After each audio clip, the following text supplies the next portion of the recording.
Hola, ¿qué tal a todos? Este es el cuarto taller de apoyo del Centro de Estudiantes de Salud y Actividad Física de la Universidad Nacional de Avellaneda, un taller de apoyo de anatomía humana funcional. Y en este taller se van a tratar dos temas principalmente, los cuales son miología y acciones musculares. Con miología nos referimos al estudio del tejido muscular, de los músculos y las acciones musculares que estos tejidos pueden realizar. Nuevamente que les habla, Emiliano Bonini. Vamos a arrancar. Miología, como dije anteriormente, es el estudio global del tejido muscular. Y bueno, en este taller principalmente vamos a ver lo que es la miología eh, con una generalidad, mediante una generalidad, eh, con la intención de entender cómo están compuestos los músculos, qué son los músculos, cuáles son las acciones que pueden realizar y por qué pueden realizar esas acciones. Entender cuáles son sus características, cuáles son sus componentes, cómo se unen al tejido óseo y cómo de esa manera pueden generar movimiento.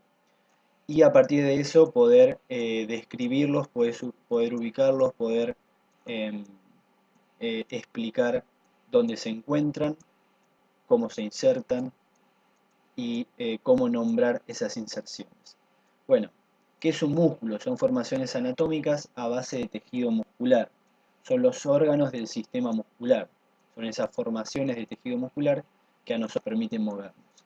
El tejido muscular es uno de esos cuatro tejidos que nosotros mencionamos anteriormente y que son los cuatro tipos que conforman los tipos de tejido que se encuentran en el ser humano. Y en este caso el tejido muscular es un tejido que sus células están especializadas para realizar movimiento. Es decir, que son células que generan movimiento, ¿sí? Que son capaces de acortarse, que son capaces de desplazar nuestro cuerpo. Entonces, estas células están especializadas en movimiento. Son células largas que están especializadas, como bueno, mencioné anteriormente. Y principalmente el tejido muscular, dice Latarjet, tiene dos cualidades específicas, la tonicidad y la contractibilidad. ¿Sí? Cuando hablamos de contractilidad, nos estamos refiriendo a la capacidad que tiene básicamente un músculo de realizar fuerza. Cuando decimos tonicidad, ¿sí? Viene de la mano con esta cualidad que es contractilidad, pero la tonicidad es como si fuera una semicontracción, una contracción muy diminuta, de una intensidad muy pequeña, que básicamente se encarga de mantener activo un músculo, ¿sí? Mantener activo ciertas regiones, ¿sí? Ciertos músculos, para que no se atrofien, para que no se achiquen, para que no pierdan actividad, no pierdan estímulo. Entonces, lo que es la tonicidad serían pequeñas contracciones, podríamos decirle microcontracciones de baja intensidad, que son autónomas, que se encarga el sistema nervioso autónomo de enviar a los músculos eh, para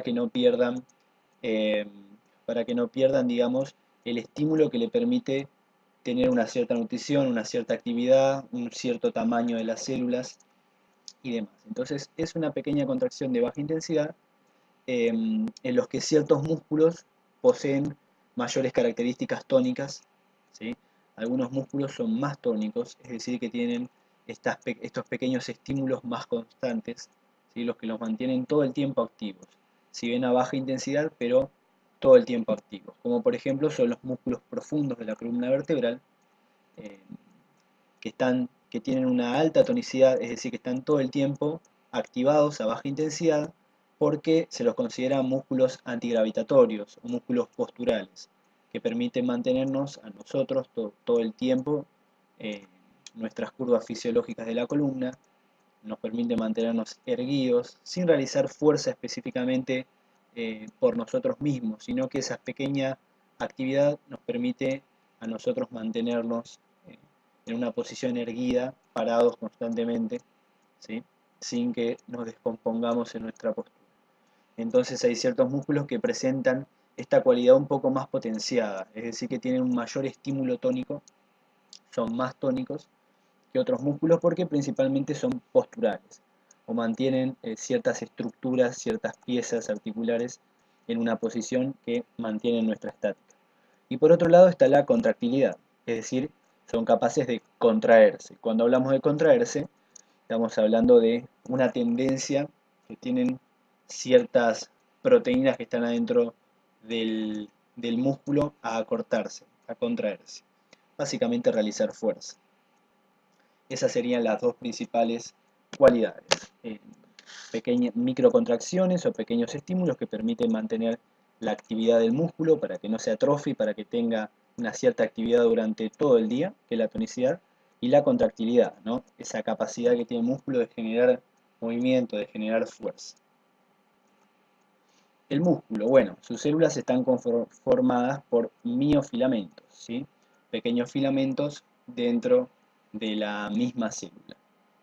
Hay muchos tipos de miofilamentos que conforman la célula. Su interacción es el resultado de la contracción, ¿sí? La interacción de los miofilamentos es el resultado de la contracción. O sea, cuando estos se asocian, cuando estos se pegan o se acercan, se genera lo que nosotros llamamos contracción. O si tiende a acercarse, se genera lo que nosotros llamamos contracción. Bueno, cuando hablamos de miofilamentos, son proteínas. Y acá, por ejemplo, describo y explico estos dos tipos de proteína, que son los dos tipos de proteína responsables de la contracción, ¿sí? Responsable de una manera activa, es decir, que directamente estas dos proteínas se asocian para generar una contracción. Y acá las que explico específicamente son del músculo esquelético. Ahora voy a explicar los distintos tipos de tejidos musculares, pero estos dos que estoy describiendo acá son específicamente, a modo de ejemplo, pero son específicamente del músculo esquelético, ¿sí? Las dos proteínas, que son las principales responsables de la contracción muscular, se llaman actina y miosina, ¿sí? Hay distintos tipos de estas proteínas, algunas tienen una función contráctil y otras pueden tener una función más bien estructural. En este caso, la miosina y la actina son las responsables de la contracción. Son los miofilamentos que se encuentran en los más profundos de la fibra muscular, de la célula muscular, que son las encargadas, ¿sí?, de realizar el movimiento o tender a realizar una contracción. La actina, ¿sí?, lo que nosotros llamamos esta proteína, que la podemos ver acá abajo en la imagen de la izquierda, ¿sí? La actina está formada, cuando nosotros nos referimos a actina, es un término general de la proteína. Ahora, hay otros componentes dentro de la actina que son la F-actina y la G-actina. Es decir, podríamos decir que son dos tipos distintos de actina que juntos forman lo que nosotros llamamos actina. Entonces, la actina está formada, en este caso siempre hablando del músculo esquelético, ¿no?, formado por dos hebras de F-actina, que las vemos acá. Estas serían las dos hebras, ¿sí? Estos dos circulitos, uno por arriba, que después pasa por abajo, y uno por abajo, que después pasa por arriba, ¿sí? Y las mismas a la vez están formadas por G-actina, es decir, tiene distintos puntos, la F-actina, ¿sí?, que se llaman G-actina, ¿sí? Entonces, estas hebras de F-actina están formadas también por G-actina. Acá, por ejemplo, vemos otros nombres como tropiomiosina, troponina, ¿sí?, que son otros miofilamentos que se asocian a la actividad de la actina. Después voy a explicar brevemente cuáles son la función eh, más esencial de estas dos proteínas, pero se asocian al funcionamiento de la actina. Entonces, la actina está formada por dos hebras de F-actina y que las mismas a la vez, ¿sí?, están formadas por G-actina. Y después está la miosina, ¿sí?, siempre hablando del músculo esquelético, está la miosina, que está formada por dos cadenas pesadas y cuatro cadenas ligeras, ¿sí? La miosina es un filamento que es grueso, por eso por lo general es más pesado, que es grueso, y la actina es un miofilamento más finito, ¿sí? Entonces la miosina está formada por dos cadenas pesadas y cuatro cadenas ligeras. Es decir, que cuando nosotros hablamos de la proteína miosina, vemos dos cadenas que se dirigen paralelas y en cada cadena, es decir, en cada línea de proteína que está dentro de la miosina, hay cuatro cadenas ligeras, ¿sí? ¿Sí? Hay cuatro cadenas ligeras en las cuales dos cadenas se dirigen a una de las cadenas pesadas y otras dos cadenas se dirigen a la otra cadena pesada. Es decir, las cuatro cadenas ligeras se dividen en cada cadena pesada. En en la finalidad de la cadena pesada se va a posicionar dos, ¿sí? Un par de cadenas ligeras. Y eso es lo que conforma, ¿sí? Lo que sería la cabeza. La cabeza de la miosina es lo que nosotros llamamos cadena ligera, ¿sí? Y el cuerpo de la miosina es la cadena pesada, ¿no? Las pesadas conforman el cuerpo y un par de ligeras se colocan en cada cadena pesada, ¿sí? Digamos, en las terminaciones de la cadena pesada se colocan, como se puede ver acá, por ejemplo, en cada, ahí se ve la niñita, esa sería la cadena pesada, ¿sí? Que es una de las cadenas pesadas, acá vemos una por arriba y una por abajo, y en cada extremo de la cadena pesada se colocan dos cadenas ligeras, ¿sí? Arriba y abajo, dos para cada uno. Esa región, esa terminación, ¿sí? De la miosina, que coincide con dos cadenas ligeras, perdón, es lo que se suele mencionar, lo que se escucha como puente cruzado. Cuando hablamos de puente cruzado estamos hablando de esa extremidad de la miosina que son las cadenas ligeras que continúan a las cadenas pesadas, a cada cadena pesada, ¿sí? Entonces la miosina está formada por dos cadenas pesadas y por cuatro cadenas ligeras, ¿sí? En la cual se subdividen dos cadenas ligeras para una cadena pesada y dos cadenas ligeras para la otra cadena pesada. Y esa terminación se llama puente cruzado. Clasificación. Vamos a hablar de dos tipos de clasificación del músculo o tejido muscular. Por un lado, lo vamos a clasificar según el aspecto de las células contráctiles. Es decir, en el microscopio, el tejido muscular puede presentar cierto aspecto, ciertas características, ciertas morfologías, ciertos colores también. En esta clasificación, principalmente se encuentran, según su aspecto, dos tipos de tejido muscular, ¿sí? Es el tejido muscular estriado y el tejido muscular liso. Es decir, si nosotros los dividiéramos por el aspecto, solamente tenemos estriado y liso, y el cardíaco podría ser una subdivisión del músculo, del tejido muscular estriado. ¿Por qué? Porque justamente el nombre lo dice, es tejido muscular estriado y la característica del músculo cardíaco es también estriado. Entonces podría ser una subdivisión del músculo del tejido muscular estriado. Pero acá lo vamos a considerar como otro tipo de tejido muscular según su aspecto, porque tiene algunas particularidades, eh, más que nada a nivel intracelular, o sea, más a nivel interno, que lo diferencian del tejido muscular estriado, propiamente dicho, o esquelético, ¿sí? Se llama tejido muscular estriado o esquelético, tiene algunas particularidades que lo diferencia del estriado, pero bueno, digamos, al microscopio también se lo ve al tejido muscular con un aspecto estriado, un aspecto como de estrías cruzadas. Y el tejido muscular liso, bueno, como su nombre lo dice, ¿no? Se ven fibras continuas, liso, sin rugosidades, sin estrías como se ve en el estriado.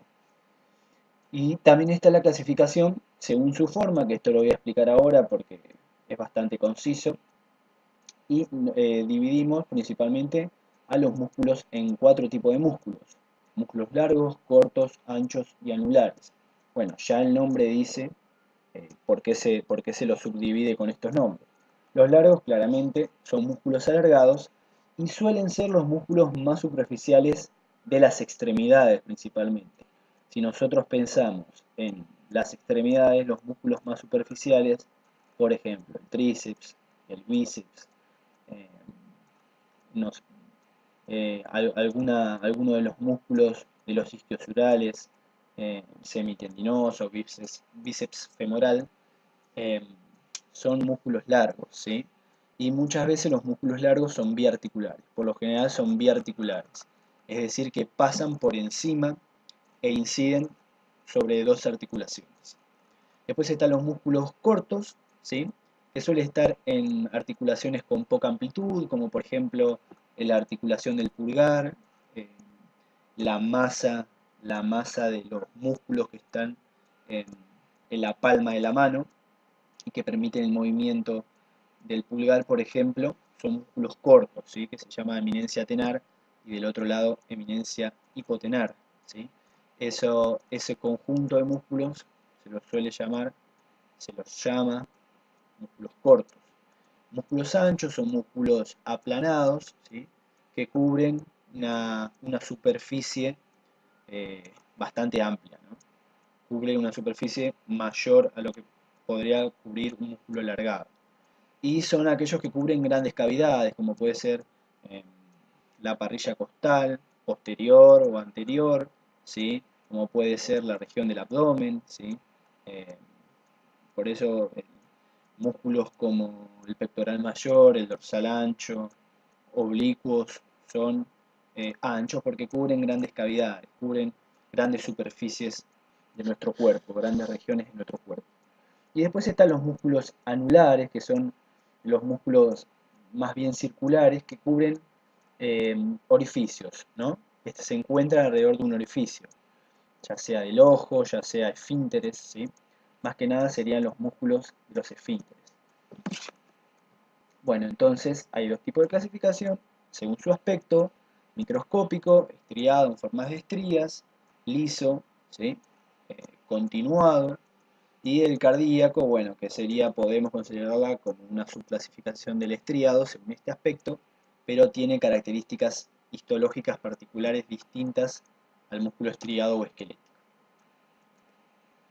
El músculo esquelético. Primero vamos a hablar del músculo esquelético, y es el tejido del que nos vamos a extender un poquito más, ya que es el que más le concierne y es más útil para el estudio de la anatomía funcional, es decir, el estudio de la anatomía, de la locomoción, del movimiento, de todas las estructuras involucradas en el movimiento. La célula del músculo esquelético se llama fibra muscular. Comúnmente la llamamos fibra muscular. Esa es la célula que conforma el músculo esquelético, la célula que conforma el tejido muscular esquelético. El núcleo, una característica del músculo esquelético, es que es multinucleado, es decir, que una fibra muscular no tiene solamente un núcleo, sino que tiene diversos núcleos. Bueno, y esto es muy particular porque al poseer tantos núcleos, sintetiza gran cantidad de proteínas, y las principales proteínas que va a sintetizar son miosina y actina, es decir, genera unidades contráctiles nuevas, genera eh, nuevos espacios, y ahí es donde se da el fenómeno de hipertrofia, ¿no? Por ejemplo, de hipertrofia, lo que podríamos llamar hipertrofia sarcomérica, es decir, una hipertrofia en la que abundan principalmente eh, un aumento del contenido proteico contráctil, ¿no? Que después le vamos a llamar sarcómera y después miofibrilla. Entonces estos múltiples núcleos, que tienen muchos núcleos, son principalmente funcionales, ya que se están sintetizando constantemente nuevas proteínas, particularmente actina y miosina, que después están relacionados en el proceso de hipertrofia, en el proceso de crecimiento muscular, ¿no? Que hay distintos fenómenos que inciden sobre este proceso de crecimiento muscular. Algo importante es que el músculo esquelético no puede realizar mitosis, es decir, no se pueden generar nuevas células musculares, no se pueden generar nuevas fibras musculares. Sí se ha visto que se generan nuevas miofibrillas, que después las voy a mencionar, pero esa es una subunidad de la célula. Pero el tejido muscular esquelético no puede realizar mitosis, no se pueden generar nuevas células. Por eso lo que crece no es que crece en fibra, sino que crece la sección transversal de una fibra. Bueno, multinucleado, muchos núcleos, y son subsarcolémicos, ¿sí? El sarcolema nos estamos refiriendo a la membrana plasmática que envuelve a cada fibra, ¿no? Esta es la fibra, la membrana plasmática que tiene la fibra eh, recubre al núcleo. El núcleo se pone por abajo de la membrana plasmática o sarcolema.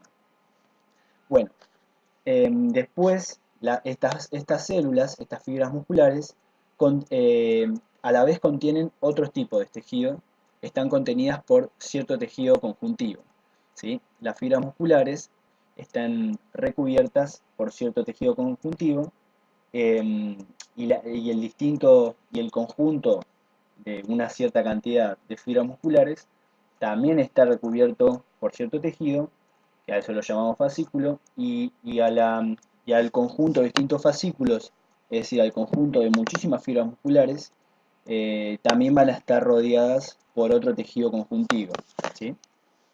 El tejido conjuntivo es un tipo de tejido que lo mencionamos anteriormente y está en estos 4 tipos generales de tejidos, ¿sí? Y funciona como una envoltura, como una conexión y contención de las estructuras para que estén ordenadas, ¿sí?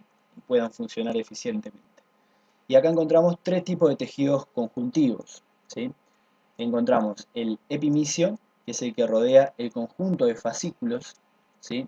El conjunto de fascículos, todo esto es un fascículo, todo esto son fibras musculares, ¿sí? Y a ese conjunto, muchísimas de cientos de fibras musculares, se lo llama fascículo. Un fascículo es una parte de un músculo, una parte, una región de un músculo que contiene muchas fibras musculares. Si nosotros cortamos un músculo a la mitad, transversalmente, podemos ver, obviamente no tan estético, no tan artístico como se ve acá, pero podemos ver que hay mucha cantidad de, de fibras musculares que están rodeadas por un tejido y divididas de otros fascículos, ¿sí? Y este tejido, perdón, este tejido que ahí está señalizado en blanco, ¿sí? Se llama epimicio, ¿sí? El epimicio es el tejido que rodea los fascículos, que envuelve a los fascículos. Por otro lado está el perimicio, ¿sí? El perimicio es el que rodea a cada fascículo particularmente, no a todos los fascículos en su totalidad, como hace el epimicio, sino a cada fascículo individualmente. Entonces, estas divisiones de acá, este tejido conjuntivo, se llama perimicio, ¿sí? Como señala acá, perimicio divide cada fascículo. Y el endomicio divide cada fibra, es decir, envuelve y separa cada fibra, como se ve acá. Cada fibra está dividida por el endomicio. Entonces, estos son los 3 tipos de tejido conjuntivo que separan el interior, ¿sí?, de un músculo, sus fascículos, en sus fibras y envolviendo en la totalidad todas las fibras que conforman al músculo. Las fibras esqueléticas, las células esqueléticas, se dividen en 3 tipos, ¿sí? Y esta diferencia se da a muchas características que tienen estas células, como es el sistema energético que utilizan, como es el tipo de acción que realizan, la fuerza que pueden generar, ¿sí?, el color que se observa al microscopio y demás. Entonces se dividen principalmente en 3 tipos, alguna bibliografía puede citar algún tipo más, y tenemos el tipo 1, también llamada fibras rojas, o ST de slow twitch, o fibras oxidativas lentas, ¿sí? Lo de rojas viene a que este tipo de fibras presenta muchas proteínas globulares, que son la mioglobina, lo que, como contiene oxígeno, esa combinación genera un color rojizo que al microscopio, ¿sí?, genera este tipo de color que es característico de las fibras tipo 1 o ST. Su fuente energética es oxidativa, es decir, que principalmente utiliza oxígeno como fuente de energía, y al utilizar oxígeno, las reacciones oxidativas son reacciones lentas, ¿sí?, por lo que lo convierte en una fibra lenta en su acción, ¿sí?, y principalmente oxida ácidos grasos, ¿no?, oxida lípidos, ¿sí?, y todo ese fenómeno es mucho más lento que otros fenómenos de obtención de energía, como puede ser la glucólisis anaeróbica, por ejemplo. Entonces, este tipo de sistema energético primordial en la CCT, que es oxidativo, ¿sí?, trabajo en las mitocondrias, permite una mayor resistencia a la fatiga, principalmente porque hacer un trabajo lento, ¿sí?, prolongado, no se genera tanta tensión en las fibras musculares, no se genera tanta fuerza en los tejidos musculares, y como es prolongado a lo largo del tiempo, hay una mayor resistencia a la fatiga. Por otro lado, presenta distintas organelas y proteínas globulares, como las mitocondrias, ¿sí? Al ser de nuevo eh, una fibra en la que su fuente energética es principalmente oxidativa, utiliza el oxígeno, es de esperarse que tenga un gran número de mitocondrias, es decir, un gran número de organelas especializadas en oxidar nutrientes. Por otro lado, tiene mucha cantidad de mioglobina, ¿sí? Para tener un depósito cercano de oxígeno, y también distintos catalizadores, distintos aceleradores de reacciones químicas oxidativas que son las enzimas. Y bueno, y este tipo de sistema energético lento eh, repercute la tensión en la fuerza que pueden generar estos tipos de fibras, ¿sí? Que será menor tensión a los otros dos tipos de fibra. Bueno, el segundo tipo de fibra, ¿sí? Es el tipo 2A, ¿sí? También llamada células intermedias porque tienen características intermedias entre el tipo 1 y el tipo 2B, ¿sí? Y estas células se consideran que pueden llegar a mutar en algunas características tendiendo hacia arriba o tendiendo hacia abajo según cuál sea el estímulo que se les genere. Se llaman células intermedias, FT, de Fast Switch, FTA, o fibras glucolíticas oxidativas rápidas. Es decir, que son fibras que pueden realizar glucólisis, ¿sí? Una glucólisis en presencia del oxígeno, es decir, aeróbica, pero también pueden realizar una glucólisis anaeróbica. Es decir, utilizan eh, las dos fuentes de energía, ¿sí? Eh, digamos, demandas similares. Utiliza tanto el oxígeno como utiliza para oxidar nutrientes como los ácidos grasos, como también utilizan otras fuentes de energía. Presentan también un número importante de mitocondrias, si bien no tanto como el tipo 1, un número importante de mioglobina, si bien no tanto como el grupo 1, y presenta una cantidad importante de glucógeno. El glucógeno es la molécula en la que se almacenan la glucosa, ¿sí? La glucosa se almacena en forma de glucógeno. Es decir, que tiene una fuente importante cercana de glucosa para poder realizar la glucólisis. Es resistente a la fatiga, si bien no tanto, ¿sí? Principalmente si se utilizan medios eh, en baja presencia de oxígeno, que serían lo anaeróbico. Entonces lo hace resistente a la fatiga, si bien no tanta resistencia a la fatiga como el anterior, porque ya empieza a haber un medio ácido presente, ¿sí? Un medio con presencia de hidrógeno presente, importante, ¿no? Por el trabajo con poca presencia del oxígeno. Y estas pueden realizar mayor tensión que la anterior, ya que presentan un sistema energético un poco más veloz, y esa velocidad eh, permite otorgar energía de una manera más rápida, lo que permite generar mayor tensión y realizar más fuerza. Y después están las células que pueden realizar mayor tensión, más fuerza, que se pueden activar más, que se llaman de tipo 2B, ¿sí? O blancas, FTB, o fibras glucolíticas rápidas. Blancas porque la presencia de mioglobina es tan poca, está bastante disminuida comparada con las anteriores, que la poca presencia de esa combinación entre la proteína y el oxígeno genera un rosa pálido que no llega a ser rojo, y por eso se lo llama blanca. FTB, bueno, de nuevo, fast switch, y fibras glucolíticas rápidas. Acá, en este tipo de fibras, predomina un sistema de energía glucolítico más bien anaeróbico, ¿sí? Muy rápido. Entonces tiene gran cantidad de glucógeno, tiene muchas enzimas anaeróbicas, pero tiene menos mitocondrias, ¿sí? Ya que la utilización del oxígeno es ínfima comparado a los otros sistemas de energía, y también tiene poca mioglobina, ya que no utiliza tanto oxígeno.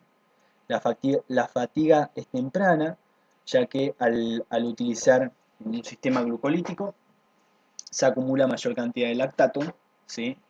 Y también eh, hidrógeno, ¿sí? Lo que genera un medio más ácido, un medio más pesado, más ineficiente para las reacciones químicas, lo que genera una fatiga más temprana. Pero este tipo de fibras puede generar altos niveles de tensión, es decir, puede generar altos niveles de fuerza, ¿sí? Lo que permite que en actividades que requieran fuerza elevada, ¿sí? Que se genere una fuerza máxima, este tipo de fibras, o que se acerque a realizar una fuerza máxima, estos tipos de fibras son las que principalmente se ponen en acción. Entonces, es de esperarse en que en actividades de larga duración, que sean principalmente de resistencia y en los cuales no se genere mucha tensión, sean las fibras ST las que principalmente se activen, las que se vean más demandadas. Y que en actividades de tensión media, que se generen niveles de fuerza altos, pero no máximos o submáximos, se vean activadas principalmente las fibras intermedias FT. Y movimientos rápidos, ¿no? No solamente fuertes, sino rápidos. Y que en los movimientos, en los gestos que requieran altos niveles de fuerza, sean principalmente las fibras de tipo 2B las que se vean reclutadas en su mayoría. La fibra muscular, la célula que conforma nuestro tejido muscular, está compuesta por subunidades, por unidades más pequeñas, que se llaman miofibrillas. Corresponde a la unidad funcional y estructural de la fibra muscular. Si nosotros descomponemos el músculo, vemos el músculo esquelético. Del músculo esquelético sacamos un paquete de fibras que se llama fascículo, ¿sí? Acordémonos que este fascículo estaba dividido de los demás fascículos por el perimicio. Y dentro de este fascículo se encuentran múltiples cantidades de fibras musculares. Que si extraemos una fibra muscular, vemos como dentro de la fibra muscular hay subunidades, unidades pequeñas, ¿sí? Es la unidad funcional y estructural de la fibra, que se llaman miofibrillas. Acá también se ven, por ejemplo, los núcleos, los múltiples núcleos, ¿sí? Multinuclear. Y bueno, y la miofibrilla, dentro de la miofibrilla se encuentran las dos proteínas responsables del movimiento, la actina y la miosina. Dentro de la miofibrilla se delimitan ciertas regiones que son las zonas contráctiles, las zonas donde la actina y la miosina, dependen de cada tejido muscular, se encuentran dispuestos de una manera para que se deslicen y se genere una contracción o una tendencia a la contracción, ¿sí? Entonces el sarcómero es eso, es la unidad funcional de la miofibrilla, ¿sí? Si nosotros visualizamos una región de la miofibrilla, vamos a encontrar, ¿sí? Esto que es un sarcómero, que están dispuestos uno al lado del otro, y encontramos actina por arriba, actina por abajo, ¿sí? De los dos lados, y miosina por el medio, ¿sí? Esa secuencia, delimitada por línea Z, por disco Z, se llama sarcómero, ¿sí? Entonces, como dije acá en la descomposición, vamos del músculo al paquete de fibras, fascículo, a la fibra muscular, a la miofibrilla y dentro de la miofibrilla múltiples sarcómeros, múltiples regiones contráctiles.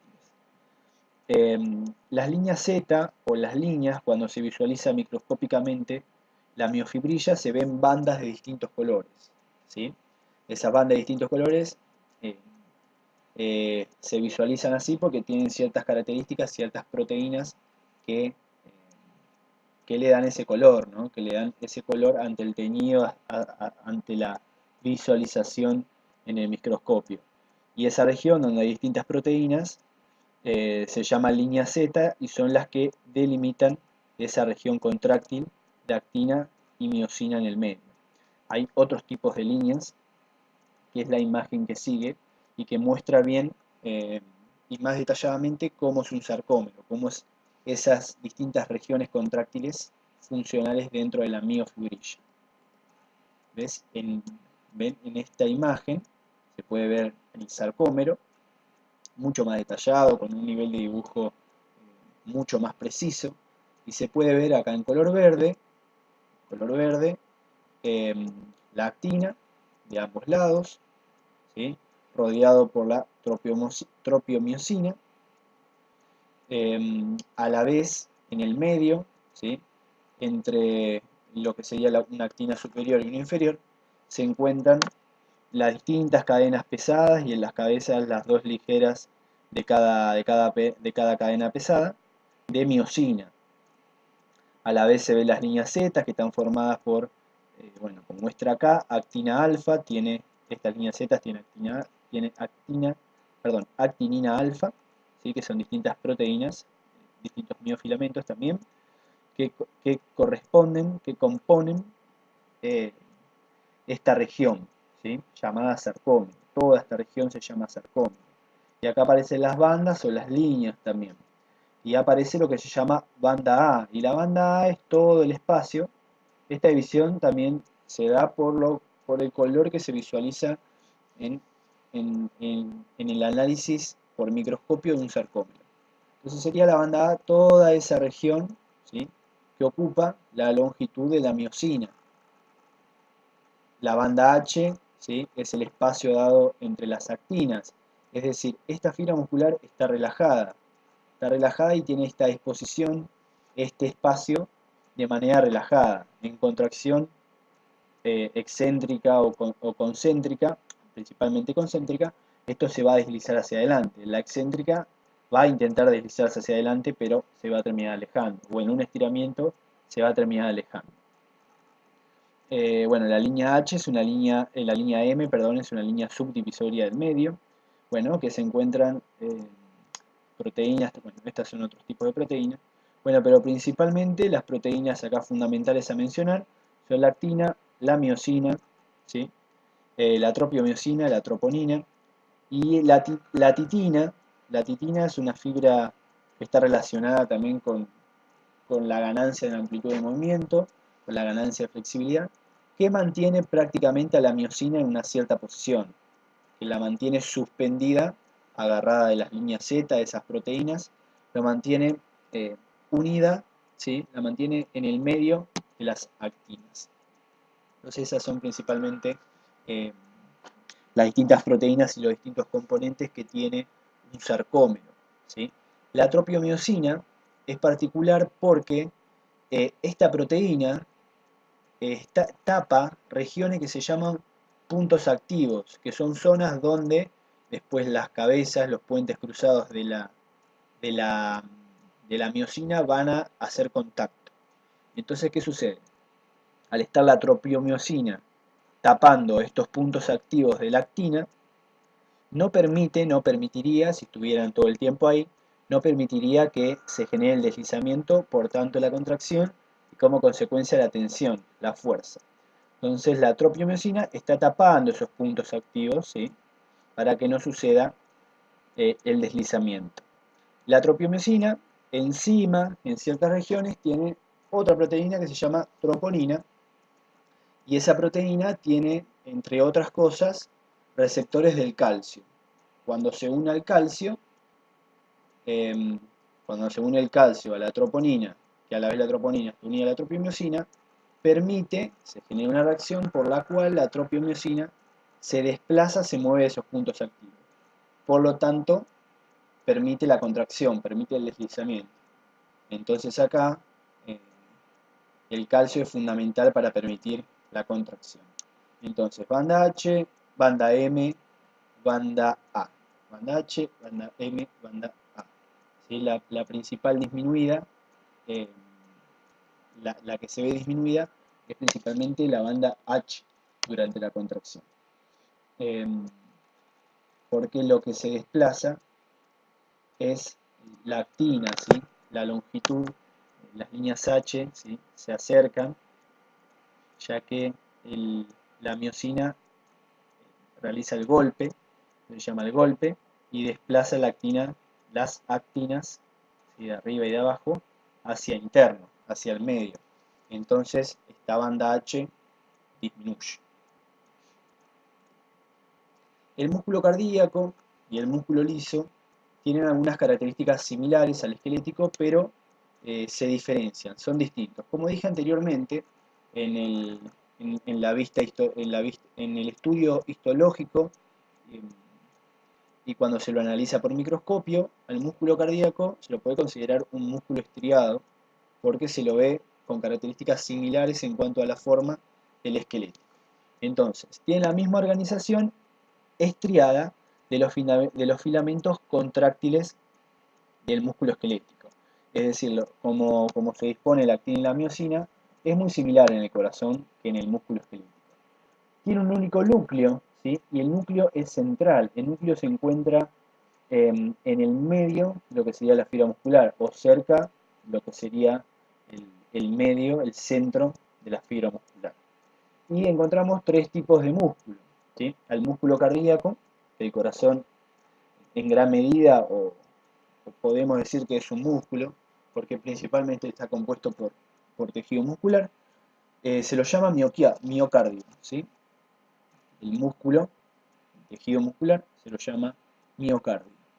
Y contiene tres tipos de músculo, tres tipos de fibras musculares, que son fibras especializadas en excitación y conducción, fibras que responden de manera veloz y conducen de manera rápida un estímulo nervioso, ¿sí? Un impulso nervioso, y después la musculatura de las aurículas y de las ventrículas, auricular y ventricular, ¿sí?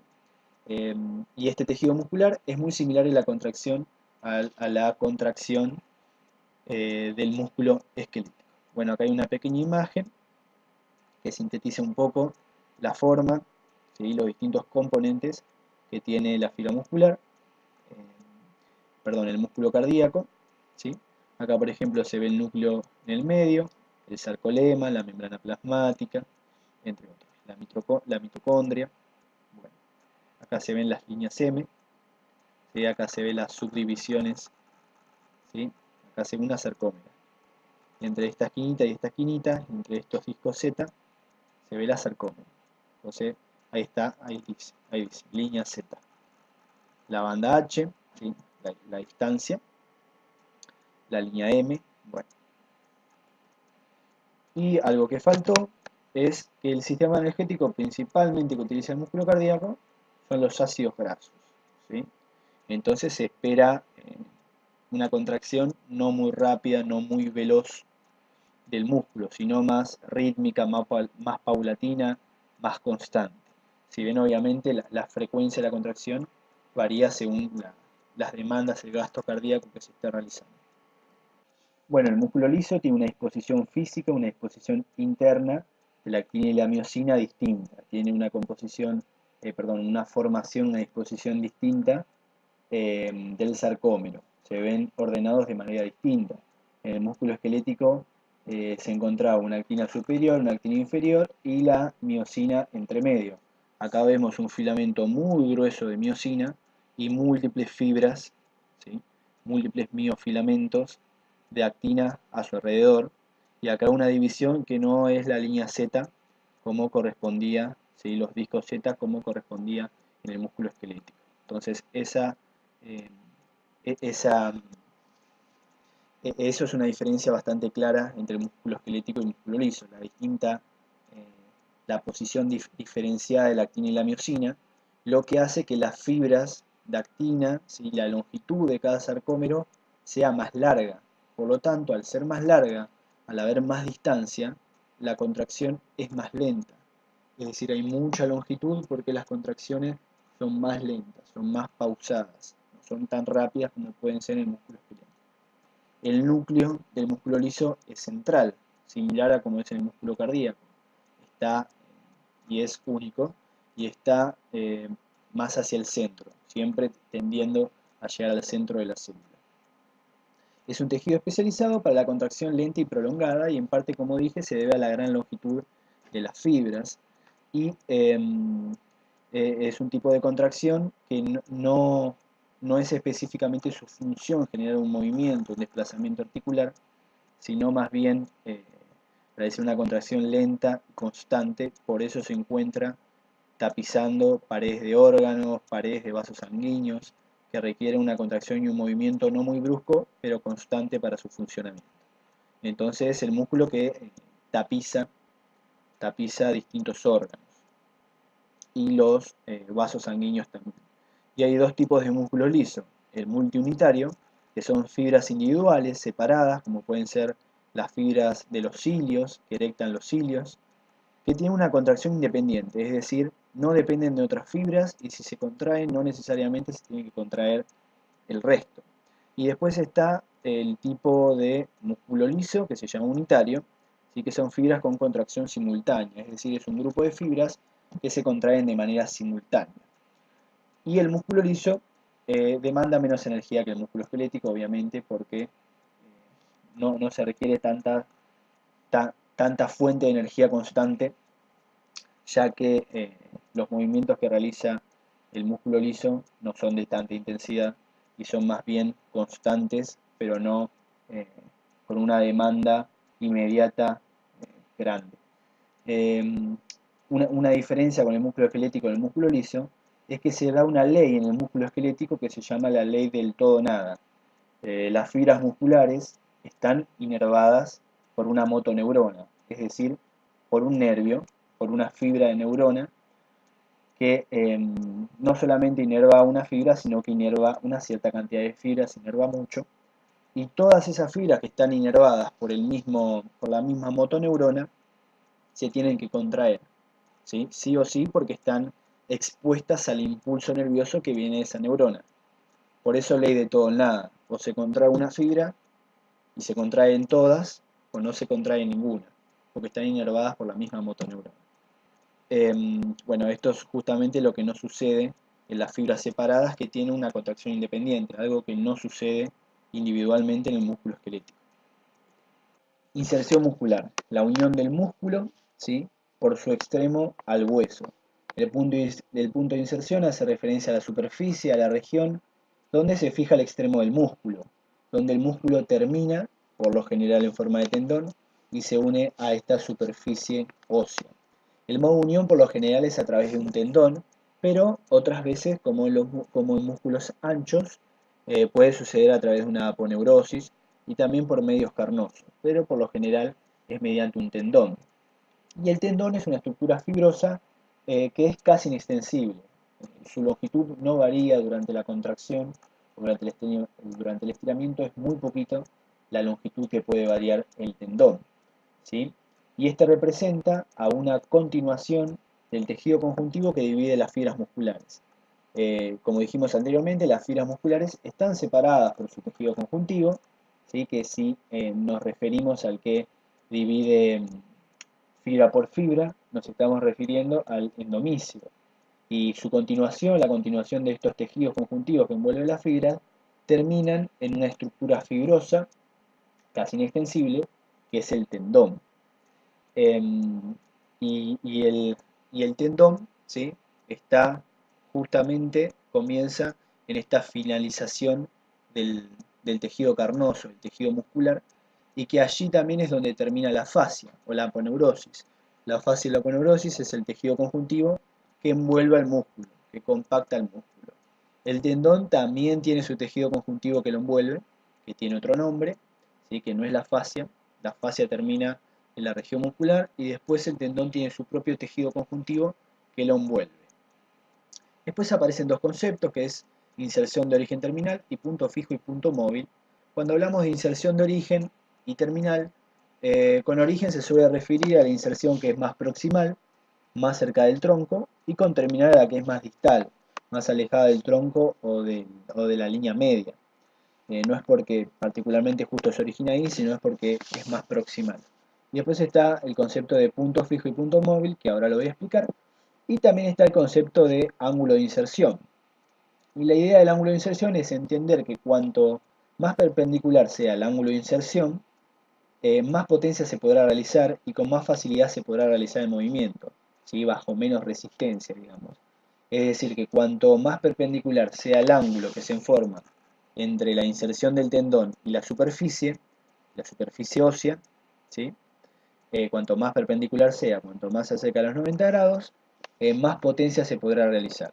Por eso la rótula cumple un rol importante, ya que dentro de sus distintas funciones aumenta el ángulo de inserción, ¿sí?, del tendón rotuliano o tendón patelar, lo que permite transmitir mayor fuerza y sin tanta resistencia, digamos, o sin tanta demanda de intensidad para realizar un mismo movimiento. Entonces permite realizar más potencia. Después el concepto anterior de punto fijo y punto móvil. Cuando nos referimos al punto fijo y punto móvil, Nos estamos refiriendo con punto a la inserción de origen o la inserción terminal.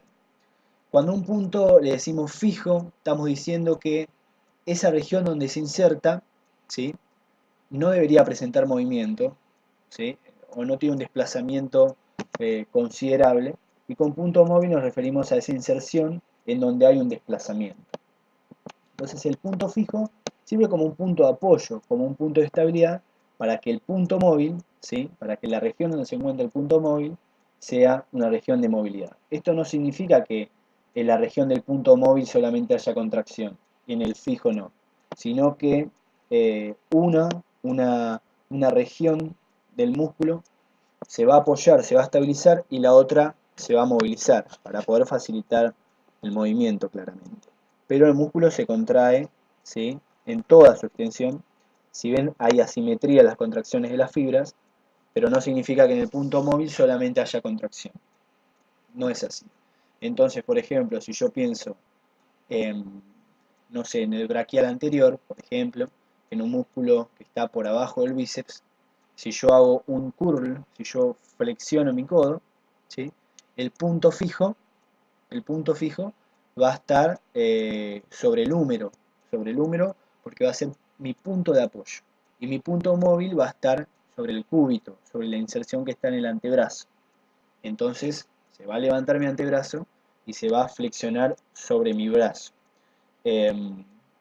Por ejemplo, para también tomarlo como un punto fijo y un punto móvil, puedo hablar del glúteo mayor y decir que puede funcionar de punto fijo en la inserción en el sacro y en las crestas ilíacas, y como punto móvil en la inserción en el fémur.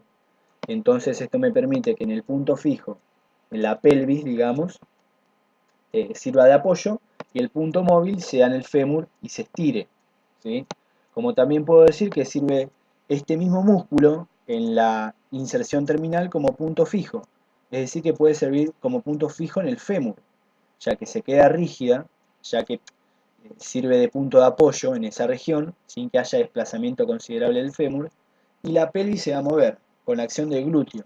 Entonces, la inserción proximal, digamos, o la inserción de origen, o en las crestas ilíacas, se puede convertir en un punto móvil, generando el movimiento de retroversión, de llevar la pelvis hacia atrás. Entonces, en muchos músculos, ¿sí?, según su inserción, muchas veces puede funcionar una inserción como fija y también como móvil, ¿sí?, y viceversa. Contracción muscular. ¿A qué nos referimos cuando hablamos de contracción? Estamos hablando a la activación de las fibras musculares con tendencia a que éstas se acorten. Cuando hablamos de activación estamos refiriéndonos a que se genere una tensión, ¿sí?, a una cierta tendencia a realizar fuerza de las fibras musculares con tendencia a que éstas se acorten, porque pueden no acortarse, como por ejemplo es una contracción excéntrica, ¿sí?, de la que vamos a hablar, o de un estiramiento. Es decir, la tendencia es hacia el acortamiento. Ahora, ¿se puede dar o no se puede dar? La contracción básicamente se da por el deslizamiento entre las miofibrillas. Y en estos dos grafiquitos se nota muy bien. Esta es la posición relajada de un sarcómero, hasta acá, ¿sí?, esta es la posición relajada de un sarcómero. Y acá está la posición contraída de un sarcómero. Claramente vemos cómo la actina, que son estas líneas azules, ¿sí?, se desplazan, ¿sí?, se desplazan hacia adelante.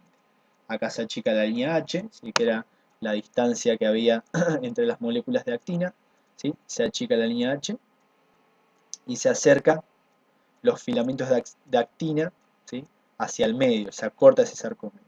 Entonces sigue un deslizamiento de la actina sobre la miosina. Esto se da por unos golpes que realizan las cabezas de la miosina. Por eso la miosina es la principal responsable del deslizamiento, porque es la que posee el ATP, ¿sí?, es la que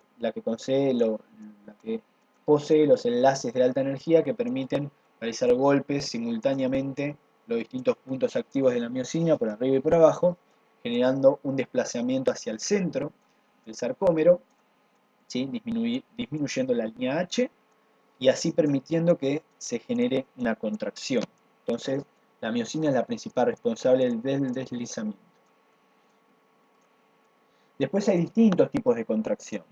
Y podemos dividir los tipos de contracción de manera general, y este es el concepto más general que se tiene de los tipos de contracciones, en dos grandes grupos, las isométricas y las isotónicas, y desde ya comento que estas dos definiciones etiológicamente eh, están mal definidas, es decir, su definición es incorrecta si buscamos cuál es el origen del significado de cada uno de sus componentes.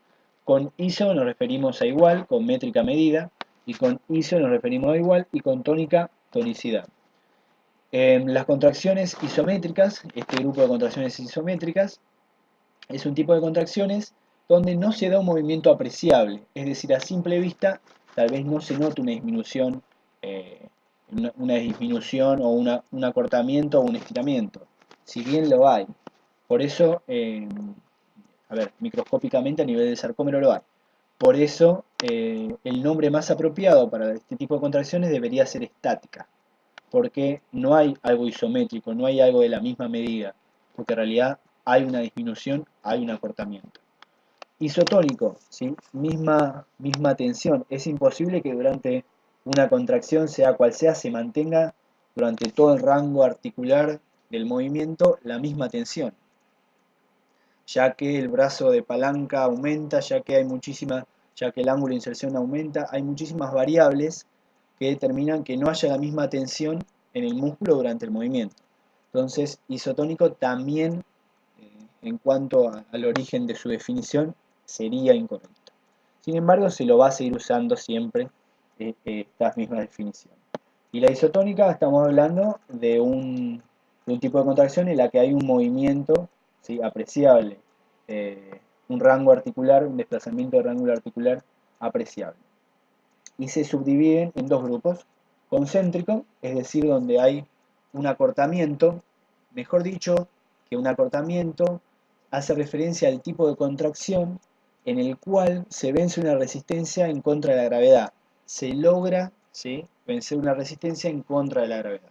Por eso se lo llama tipo de contracción positivo o un movimiento positivo, porque fue en contra de la acción de la gravedad. Y el excéntrico, ¿sí?, que sea un estiramiento de la fibra, sería aquella intención o aquella contracción que tiende a superar una resistencia, pero que la resistencia lo supera. Es decir, no se puede superar esta resistencia y se da un estiramiento, ¿sí?, bajo tensión. Por eso se lo llama negativo, ¿sí?, porque no se puede vencer al estiramiento, ¿sí?, y este termina sucediendo. Y después acá hay una clasificación mucho más compleja, mucho más específica y profunda, un cuadro hecho por Verkhoshansky, ¿sí?, donde divide los tipos de contracción en estática y dinámica, ¿sí? Por ahí una conceptualización más clara que isométrica o isotónica. Entonces, dentro de la estática está lo isométrico, que puede ser concéntrico o excéntrico. ¿Por qué el isométrico puede ser concéntrico o excéntrico? Porque yo puedo tender a realizar un acortamiento, pero no lo puedo realizar más. Como por ejemplo poner la mano abajo de una mesa e intentar levantarla y no lo puedo levantar. Es como, y estoy tendiendo a la contracción concéntrica, al acortamiento, a vencerlo, pero no puedo. Tampoco me baja el brazo, como si fuera un excéntrico. Entonces sería una contracción estática concéntrica o isométrica y concéntrica. Lo mismo pasaría con el excéntrico. Si esa resistencia tendería a vencerme, sin embargo no termina de realizarlo, ¿sí? Y no habría un cambio, un movimiento, un rango articular apreciable, una diferencia de rango articular apreciable, y quedaría la posición estática. Entonces la posición estática puede ser en acortamiento o en estiramiento. Y después está la dinámica, en la que tenemos cuasi isométricas, es decir, que la velocidad del movimiento es muy lenta, no llega a ser estática, porque hay un pequeño movimiento que es apreciable, pero tampoco es dinámico, tampoco se desplaza con gran fluidez, digamos. Y también la cuasi isométrica es concéntrica, puede ser concéntrica o excéntrica. Después la auxotónica, cuando hablamos de auxotónica, es como si fuera una definición también aleatoria de isotónica, porque refiere a una contracción en la que varía el rango de movimiento y la intensidad, y la tensión, digamos, hace referencia a eso. tipo de contracción en la que aumenta o disminuye la tensión y los rangos articulares, que puede ser concéntrica o excéntrica. Después está la isotónica, ¿sí? Que puede ser concéntrica y excéntrica, y acá es como que hay una lucha entre estos dos términos porque pueden hacer referencia a lo mismo. Y después está la isocinética, ¿sí? Es decir que se mantiene la misma velocidad de movimiento durante todo el rango articular, cosa que es imposible. Cosa que desde ya es imposible, como las máquinas isocinéticas quieren mantener toda la velocidad en todo el rango de movimiento, pero es imposible porque un movimiento arranca, ¿sí?, desde cero y también termina de cero, o sea, hay una velocidad inicial y una velocidad final y no se puede mantener constante todo el tiempo por leyes físicas, ¿sí?, de la física. El movimiento que suele analizar la anatomía funcional y la anatomía más dura, la anatomía más rígida que se encuentra en los libros de anatomía, es el movimiento que se da mediante la contracción concéntrica. El movimiento básicamente se da a través de la contracción concéntrica, que es a la que suele referir siempre los libros de anatomía cuando hablan de función de los músculos. Cuando te habla de la función, te está describiendo la contracción concéntrica del músculo. Y la acción de la contracción concéntrica podemos imaginarlas como una soga que tira a un extremo. Es decir, si yo pienso en mi bíceps braquial, lo puedo imaginar como una soga que está atado a mi antebrazo, que cuando se acorta, ¿sí?, cuando se acorta es como si yo tiraría de esa soga. El acortamiento, la contracción concéntrica, hace referencia hace referencia y sirve como un ejemplo, como si fuera una soga de la que yo tiro el extremo. A eso me refiero con contracción concéntrica. Durante la contracción, una inserción brindará apoyo y la otra brindará movimiento, punto fijo y punto móvil para garantizar la calidad del movimiento. El movimiento se controla mediante su antagonista. Acá entran dos conceptos nuevos. Cuando hablamos de agonista estamos hablando del músculo que está actuando de manera concéntrica, es decir, que está realizando el movimiento, el motor del movimiento, el motor primario o secundario, pero el que ejecuta el movimiento. Y antagonista estamos hablando de que está en una posición opuesta y que tiene una acción funcional opuesta. Como por ejemplo, si el agonista fuera flexor, el antagonista sería extensor. Entonces es un músculo opuesto que realiza una contracción excéntrica, resistiéndose en su estiramiento al movimiento del agonista. Y es muy importante el antagonista porque regula y equilibra el movimiento del agonista, no deja que el agonista realice una función muy brusca y muy fuerte para evitar justamente una posible lesión. Entonces el antagonista regula y resiste una contracción muy fuerte. Entonces por eso son antagonistas y complementarios, porque no solamente son opuestos en su función, sino que sus acciones están equilibradas el uno con el otro para evitar movimientos muy bruscos que podrían ser lesivos o movimientos con gran demanda de fuerza, ¿sí? Entonces estos están presentes resistiendo el movimiento y conteniendo la articulación. Acciones musculares. El músculo esquelético, principalmente la función son los movimientos, el desplazamiento y en el caso de los miembros inferiores, principalmente la locomoción. Los movimientos es un grupo muy grande de gestos a los que nos referimos, ¿no? Y cuando hablamos de movimiento estamos hablando de los movimientos que pueden llegar a realizarse en todos los grados de libertad, es decir, todos los movimientos que se pueden dar en el espacio. Y acá se encuentran, podemos definir y podemos diferenciar distintos tipos de funciones musculares. Agonista, el que trabaja concéntricamente para realizar el movimiento. El antagonista, el que está opuesto y resiste su movimiento para generar un equilibrio, un control, una estabilidad de la posición. El sinergista, que actúa a la par del agonista en su contracción para colaborar, para ayudar, ¿sí?, al movimiento, como por ejemplo puede ser del glúteo mayor, del glúteo medio, que puede llegar a colaborar en su movimiento, pero no de manera principal, digamos, ¿no? Entonces es un colaborador. Estabilizadores, músculos que sirven para estabilizar ciertas articulaciones, que pueden no ser las específicas que están implicadas en el movimiento, pero que son muy importantes para garantizar la calidad del movimiento, como pueden ser músculos profundos de la espalda que estabilizan el raquis y por ejemplo permiten hacer ciertos movimientos en las que el raquis debería mantenerse erecto. Entonces cumple una función estabilizadora manteniendo un cierto eje específico de las articulaciones, permitiendo que las agonistas cumplan su función como corresponde. Y después neutralizadores, estamos hablando de músculos que suelen estar opuestos y se pueden neutralizar el uno con el otro para garantizar la función de otro músculo, como por ejemplo sucede con el deltoides del fascículo anterior y el posterior. Durante una abducción bajo carga, estos fascículos pueden neutralizarse para evitar que haya una demanda más anterior o posterior, para que se realice una elevación lateral con la mayor eficiencia posible. Entonces acá vemos un hombro, se ve un hombro, ¿sí? La articulación del hombro. Principalmente esta es una imagen de un manguito rotador, redondo menor, bueno, acá no se ve mucho, infraespinoso, redondo menor, supraespinoso, subescapular. Esta es una imagen que hace referencia al manguito rotador. Pero acá, por ejemplo, como dije, podríamos considerar neutralizadores al fascículo anterior y posterior del deltoides, que acá está seccionado. Este es el deltoides que se seccionó, que acá estaba su inserción. Pero bueno, esos podrían ser neutralizadores. Bueno, justamente hablábamos de la elevación lateral.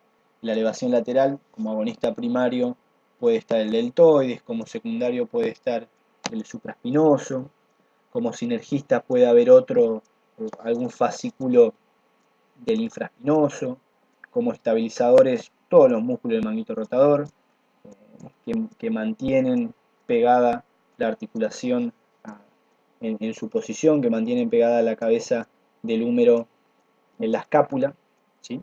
Que funcionan como ligamentos activos. Entonces, en un cierto complejo articular, en una cierta región, pueden haber músculos que cumplen diversas funciones para garantizar la calidad del movimiento. Y de ahí una frase, que es un principio, que dice que el cerebro no sabe de músculos, sino de movimientos. Es decir, que nuestro cerebro, nuestro sistema está programado para realizar movimientos y que se realice una coordinación intermuscular muy grande. Es decir, todos los movimientos que nosotros realizamos en la vida cotidiana y en algún gesto deportivo o actividad física funcionan con ciertos grupos musculares que se coordinan para garantizar la calidad del movimiento. De ahí el porqué del motivo de que muchos ejercicios que son aislados, localizados, no son tan funcionales como algún ejercicio global que involucre muchas articulaciones.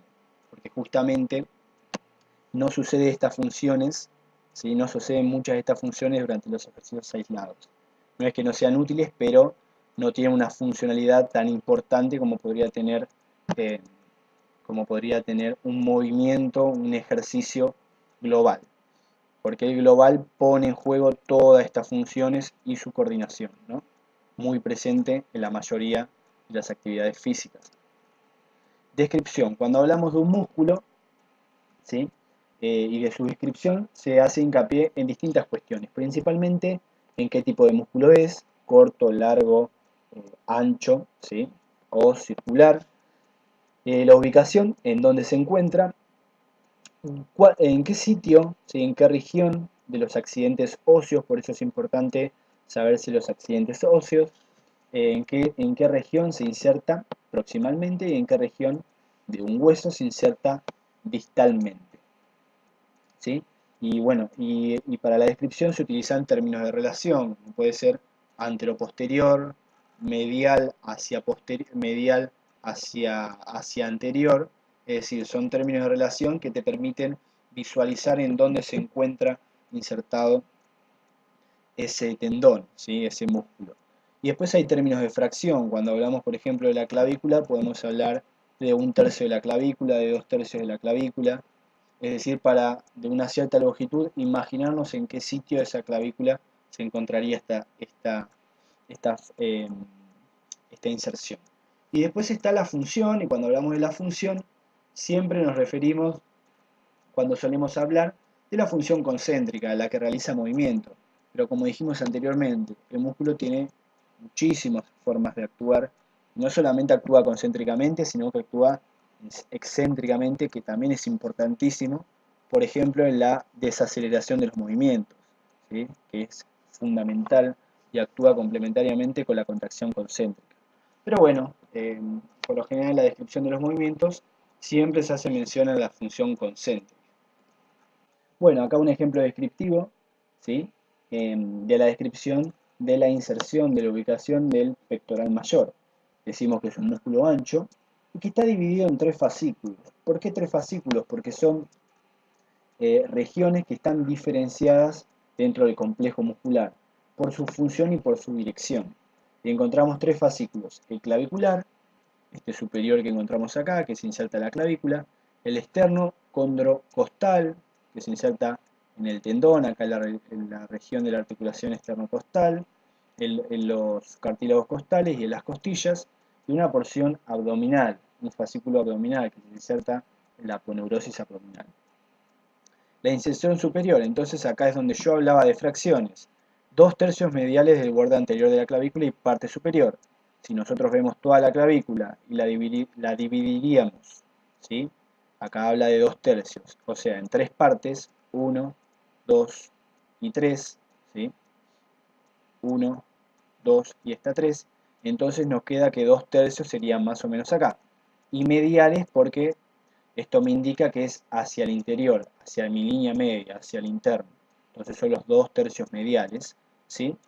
De lo que sería el borde anterior de la clavícula y también hacia superior, ¿sí? Pequeño, pero hacia superior.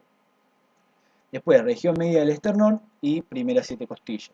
Como dije, ahí la articulación esternocondrocostal, la articulación externo-clavicular, y también en la que es la articulación externocostal, ¿sí? En los cartílagos costales y en las mismas costillas. Se inserta a lo largo del esternón y en las primeras 7 costillas de los cartílagos costales, ¿sí? Recordemos que hasta la 7ª costilla se presenta un cartílago costal propio. Después el resto de los cartílagos se unen al cartílago de la 7ª costilla. Entonces la inserción llega hasta la 7ª costilla. Y después la vaina o la aponeurosis del recto anterior del abdomen. Por eso se inserta también en el recto anterior del abdomen, principalmente en su vaina. En su vaina se inserta. Y después la inserción inferior, o podríamos llamarle también, como dije antes, inserción terminal o distal, se inserta la cresta subtubercular mayor, o la cresta del troquíter, o cresta mayor, ¿sí? En este sitio se encuentra una corredera que se llama la corredera bicipital porque corre, ¿sí?, el tendón de lo que sería la porción larga del bíceps, que es esta que se ve, y esta cresta está dividida por 2 laterales, que también son crestas, ¿sí? Esta corredera, está limitada por 2 crestas, dos crestas laterales, ¿sí? 2 bordes laterales, que son estas líneas que se ven acá.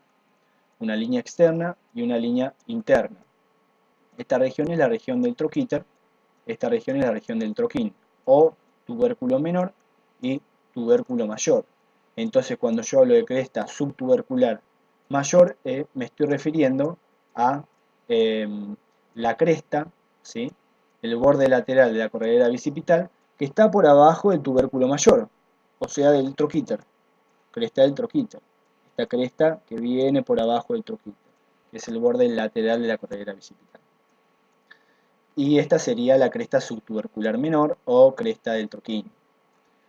Y las distintas funciones, siempre considerando las funciones concéntricas, son la flexión de la articulación glenohumeral, principalmente debido al fascículo clavicular; la aducción, es decir, cuando el extremo distal, cuando la pieza ósea se acerca hacia mi línea media, en la región anatómica se acerca hacia mi línea media.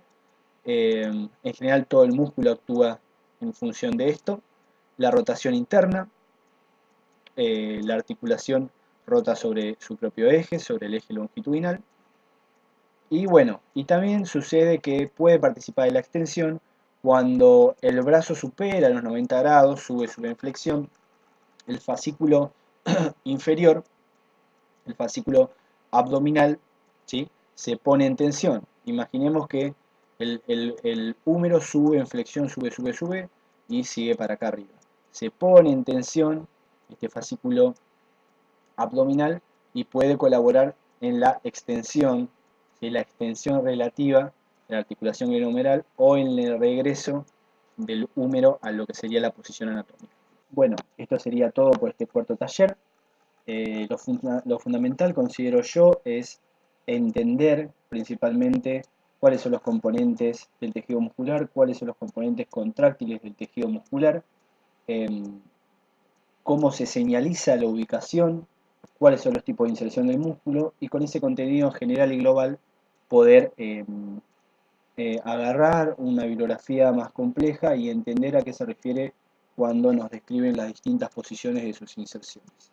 Bueno, la bibliografía que usé, la referencia de la Target de anatomía, Testut, Ross de histología, el Guyton, un clásico de fisiología médica, López Chicharro, un clásico de fisiología del ejercicio, y uno de los mejores libros de entrenamiento de la historia, eh, Verkhojansky, ¿sí? Superentrenamiento de Verkhojansky, de Yuri Verkhojansky. Bueno, esto es todo por este taller, espero que haya sido de utilidad. Un saludo a todos.